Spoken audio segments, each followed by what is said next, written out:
Ejercicios resueltos del primer parcial tema 2. En el ejercicio 1 nos piden encontrar la fórmula de la inversa de la función f de x e a la 2x más 1 menos 2. Lo primero que vamos a hacer es usar una notación más sencilla que f de x. En vez de f de x vamos a usar y lo primero que vamos a hacer es despejar x en función de y.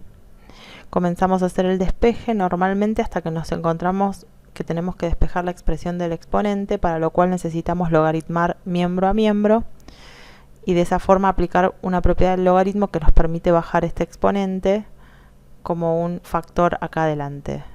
Entonces, si continuamos, llegamos a este renglón, seguimos despejando y finalmente conseguimos el objetivo, que es despejar x en función de y. Lo que hay que hacer luego es intercambiar las variables, es decir, donde dice y vamos a poner x, donde dice x vamos a poner y esta es la fórmula de la inversa, que mejor expresada como f de x, f menos 1 de x, es esta expresión que tenemos aquí al final. En el ejercicio 2 nos piden hallar el dominio de la función f de x igual 1 sobre la raíz cuadrada de x cuadrado menos 9. Si la función hubiera sido únicamente la raíz cuadrada de x cuadrado menos 9, hubiéramos pedido que el radicando, que es lo que está debajo de la raíz, hubiera sido mayor o igual que 0. Pero como esta raíz está en un denominador y no se puede dividir por 0, lo que vamos a pedir es que x cuadrado menos 9 sea estrictamente mayor que 0. Partimos de esa premisa, seguimos efectuando el correspondiente despeje, para lo cual 9 pasa sumando. Del otro lado de la desigualdad aplicamos la raíz cuadrada de los dos lados y finalmente llegamos a que el módulo de x es mayor que 3. Aplicando una propiedad del módulo vamos a decir que x es menor que menos 3 o x es mayor que 3. O lo que es igual, x pertenece a la unión de los intervalos menos infinito menos 3, 3 más infinito. Y este es el dominio de la función. En el ejercicio 3 nos piden hallar las ecuaciones de oferta y demanda lineales a partir de un punto de equilibrio dado y luego dos puntos pertenecientes a cada una de las funciones de oferta y de demanda. Por lo tanto, lo que tenemos es que reconstruir la ecuación de dos rectas, de dos funciones lineales, una para la oferta y otra para la demanda, a partir de dos puntos conocidos. Recordemos que el punto de equilibrio es un punto en común de las dos rectas, es el punto de intersección entre las dos rectas. Entonces, como ejemplo tenemos acá la reconstrucción de la función lineal de oferta. Partimos de la forma general de una recta en forma explícita. Reemplazamos con los datos que tenemos y nos encontramos con un sistema de dos ecuaciones con dos incógnitas. Lo resolvemos de la forma que más nos convenga, nos resulte más sencilla. En este caso está hecho por sumas y restas y llegamos a los valores que necesitamos para reconstruir la recta, que por un lado es m, que es la pendiente. Después, reemplazando con este valor en alguna de las dos ecuaciones, hallamos el valor de b. Finalmente reconstruimos la forma explícita de la función de oferta y como las opciones estaban dadas en forma implícita, lo llevamos a forma explícita, igualando todo a 0. Del mismo modo vamos a hallar la ecuación de la función de demanda. En el ejercicio 4 nos piden hallar las asíntotas de la función f de x igual 2x menos 2 dividido 3x cuadrado menos 3. Lo primero que vamos a hacer es investigar el dominio de esta función, para lo cual vamos a pedir que el denominador sea distinto de 0. Sacamos factor común 3, entonces nos preguntamos cuándo x al cuadrado es distinto de 1. Y eso va a ocurrir cuando x sea distinto de 1 y x sea distinto de menos 1. Por lo tanto, el dominio de la función son todos los números reales menos 1 y menos 1. Partiendo de ese dato, vamos a buscar las asíntotas verticales, si es que existen. Entonces vamos a estudiar el límite para x tendiendo a 1 de la función y nos vamos a encontrar con una indeterminación del tipo 0 sobre 0. Así que lo que vamos a hacer es factorear el numerador y el denominador y nos encontramos con esta expresión. Y ahí sí podemos simplificar el factor x menos 1 arriba y abajo y finalmente este límite da 1/3. Por lo tanto, vamos a inferir que no hay ninguna asíntota vertical en x igual 1. estudiamos el siguiente límite, que es para x tendiendo a -1, que era el otro valor excluido del dominio de la misma función, y siguiendo los mismos pasos que en el caso anterior, vamos a llegar a que este límite da infinito. Por lo tanto, vamos a inferir que sí hay una asíntota vertical en x igual -1.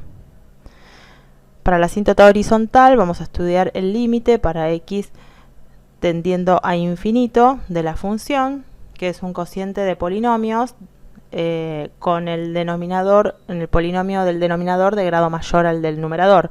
Por lo tanto, este límite da 0. Entonces vamos a inferir que sí existe una asíntota horizontal en y igual 0.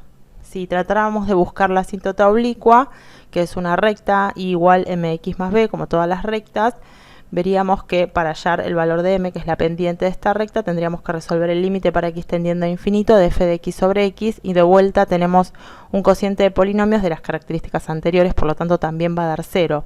Pero 0 en este caso es el valor de la pendiente de la recta que estamos buscando, con lo cual es una recta horizontal si su pendiente es 0. Entonces no tenemos asíntota oblicua, lo que tenemos es una horizontal en y igual 0, como ya habíamos visto antes.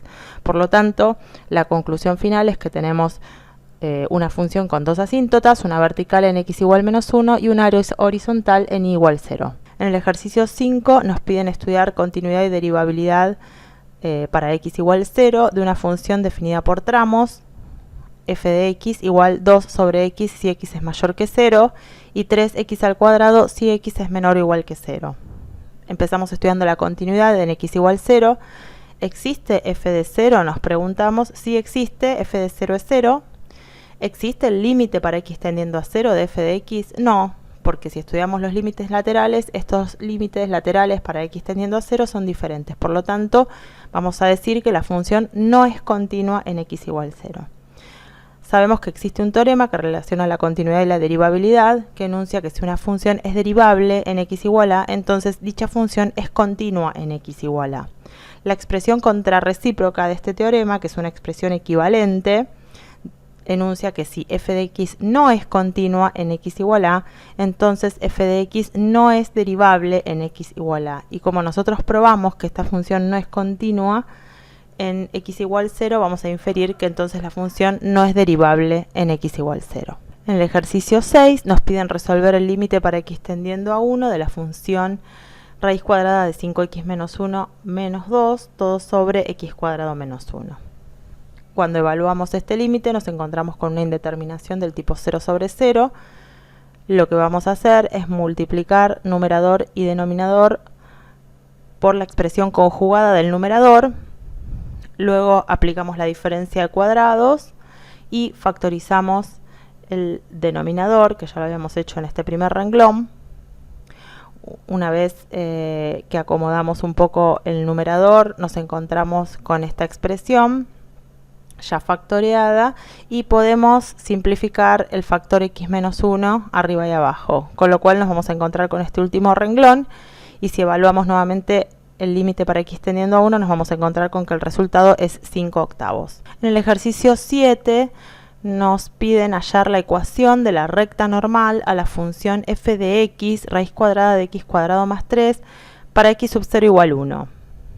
La ecuación de una recta, como cualquier otra, es y igual mx más b. Lo primero que vamos a hacer es derivar la función que nos dieron usando la regla de la cadena. Lo primero que derivamos es la raíz cuadrada, que es 1 sobre 2 raíz cuadrada de x cuadrado más 3. Y a eso lo vamos a multiplicar por la derivada del radicando, que es 2x. Entonces este 2 que estaba acá arriba y este 2 que estaba acá arriba se simplificaron y obtenemos esta expresión de la derivada. Valuada en el punto que nos dieron, que es 1, nos da un medio. ¿Qué es un medio? Un medio es la pendiente de la recta tangente a la curva en este punto, pero nos están pidiendo la pendiente, o lo que necesitamos es la pendiente de la recta normal, que es una recta perpendicular a la recta tangente. Entonces, si la pendiente de la tangente es un medio, la pendiente de la normal es menos 2. Partimos de este dato y necesitamos conocer un punto, ¿sí? Que es el punto donde la recta normal y la curva se tocan. Entonces hallamos f de 1. F de 1 es 2 y tenemos un punto que pertenece a la curva y que pertenece también a la recta. Es el punto 1, 2. reemplazamos con este punto y el dato que tenemos de la pendiente en la forma explícita que tenemos acá escrita y llegamos a la conclusión de que b, la ordenada al origen, es 4. Por lo tanto, la recta normal es y igual menos 2x más 4. En el ejercicio 8 nos piden hallar la elasticidad del ingreso respecto del precio para p igual 3, conocida la función de demanda, que en este caso es x igual 15 por e a la menos 0,2p. La función de ingreso es x por p. Si reemplazamos con la función que nos dieron, nos queda la siguiente expresión.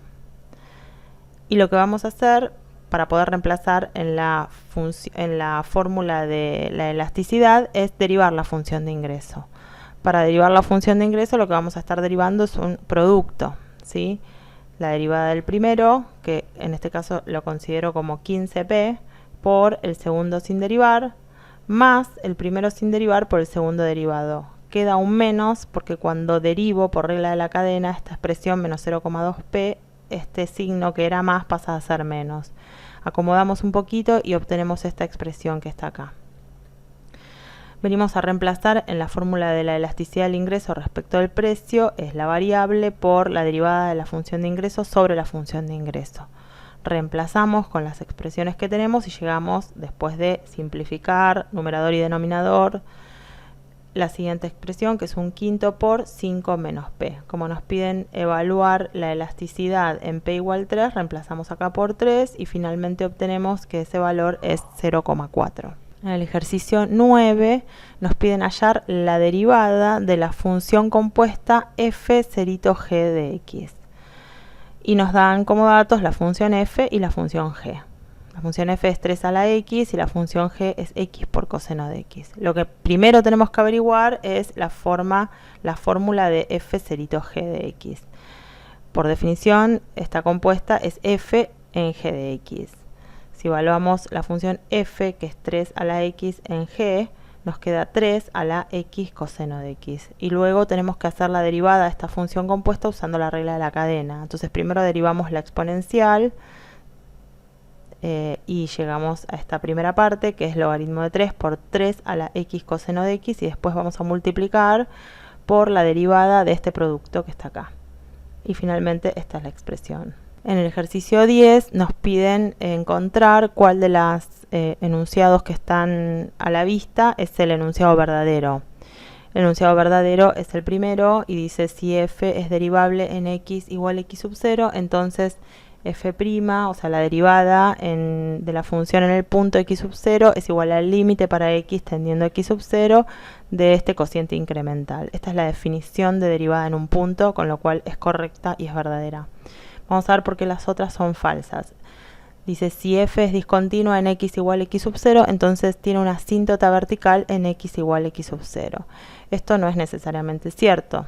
F puede ser discontinua en x igual a x sub 0 y no necesariamente tener una asíntota. No sé, por ejemplo, podría tener un salto. Si f es continua en x igual a x sub 0, entonces es derivable en x igual a x sub 0. Este enunciado no es cierto. Sí es cierto leído a la inversa, ¿sí? Si f es derivable en un punto, entonces es continua, pero la continuidad no implica la derivabilidad necesariamente, así que es falso. El último enunciado dice: si f es una función cuyo dominio son todos los números reales y donde además f en a es menor que 0 y f en b es mayor que 0, entonces existe un c en ab tal que f de c es igual a 0. Esto es falso y pareciera ser el enunciado del teorema de Bolzano, pero no incluye la condición o la hipótesis de continuidad, por lo tanto no es cierto, es decir, es falso.